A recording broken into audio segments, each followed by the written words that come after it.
Hey everybody, welcome back to our channel, We're the Movie Couple. I'm Wendy. I'm Dustin. And in this video, we're going to be reviewing and giving a little bit, probably a lot bit, of spoilers for the newest episode of What We Do in the Shadows, entitled The Return. It's kind of hard to talk about it because without giving spoilers. So much happened in this episode. This episode was kind of all over the place, but I liked it. Yeah, it wasn't, that's not a bad critique. It's just, I think in the previous episodes, they streamlined one person's arc, whether it's Colin or Nandor.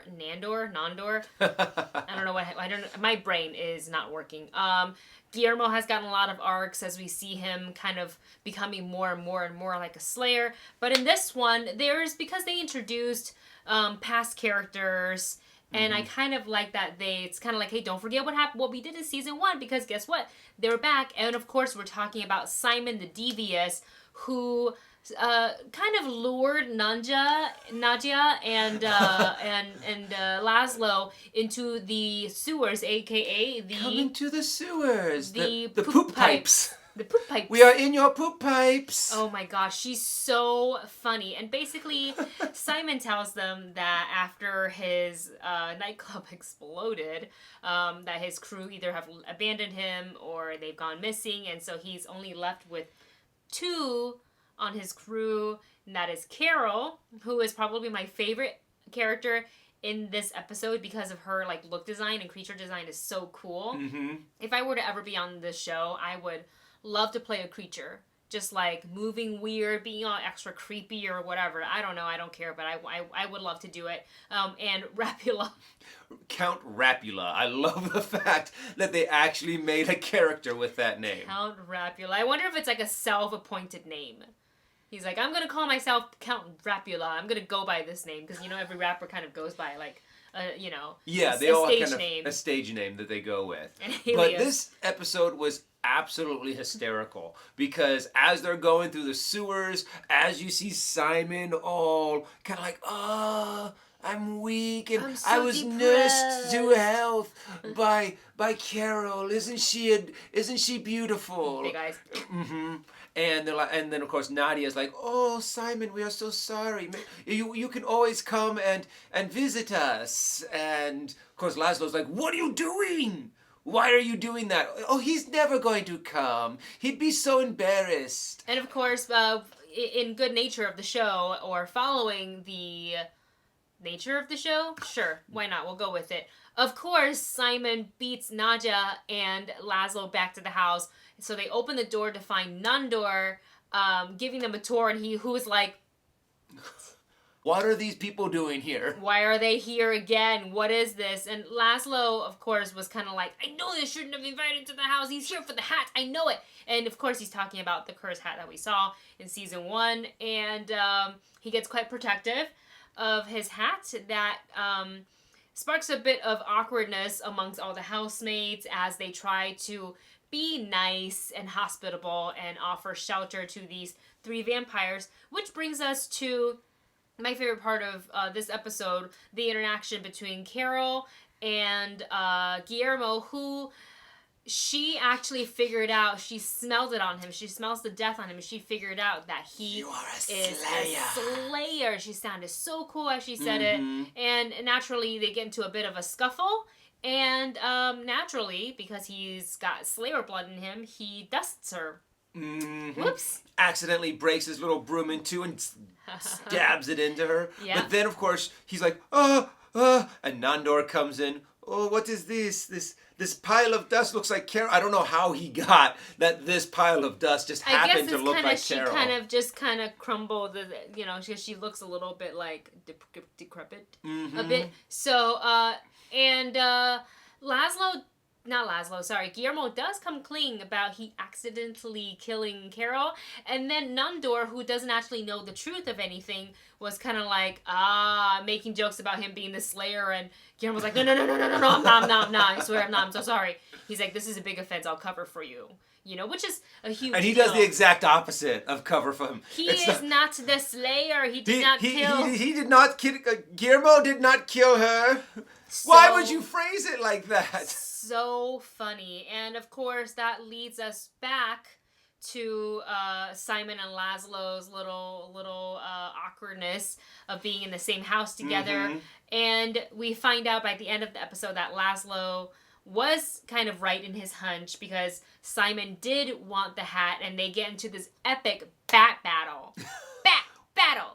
Which I thought was hilarious. I mean, it was funny how they just kept on getting hit by cars and they kept on getting changed back and forth. And I also love that when they were finally down in the sewers, there's a moment to where he takes Lazlo takes Simon, throws him into the electricity, and then he turns back into a bat.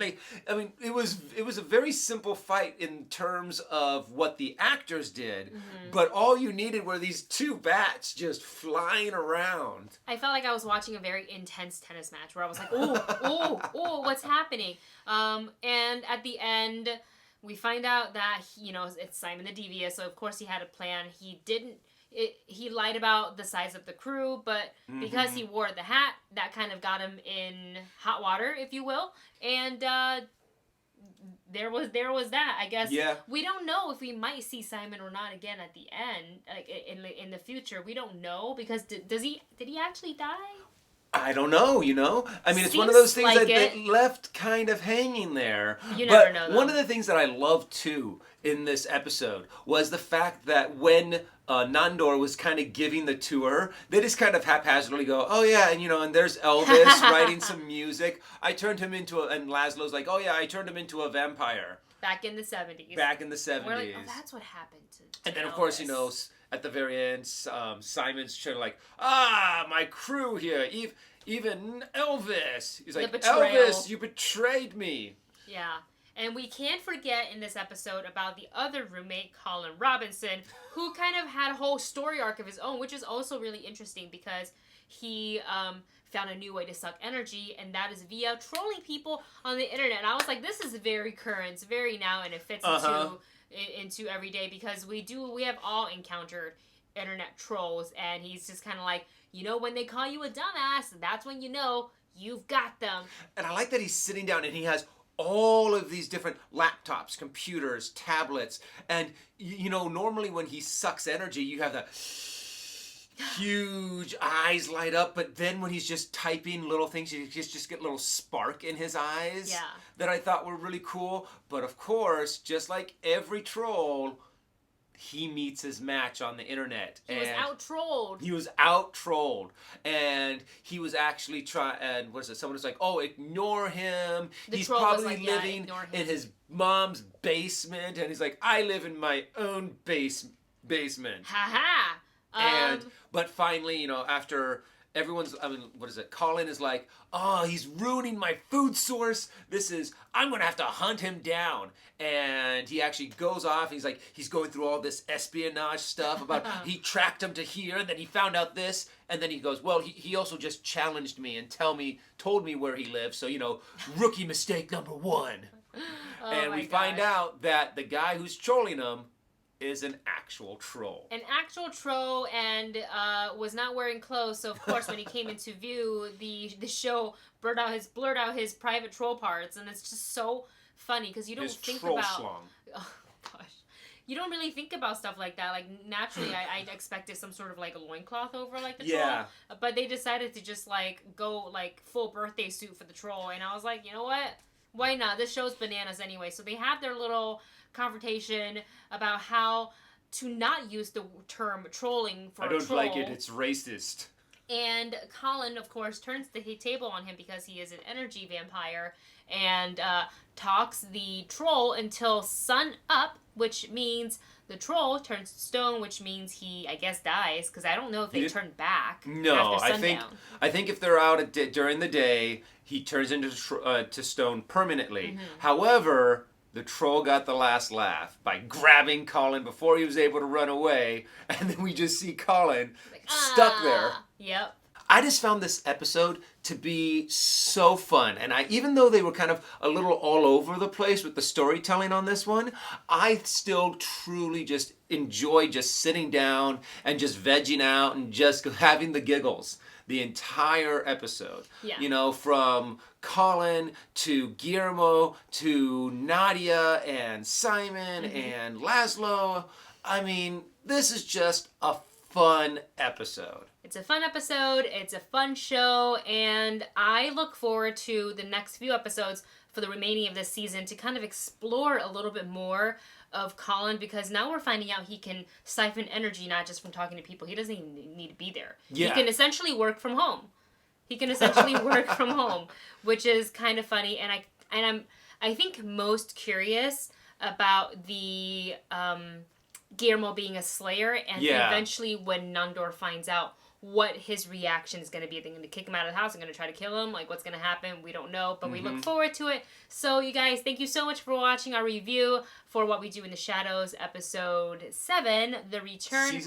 Season 2. And if you're watching the show, go ahead and comment in the comment section which was your favorite part of this episode and what you look forward to before Season 2 ends. What would you like to see? Thank you so much for watching. Don't forget to like, share, and subscribe, and we'll see you in the next video. Bye.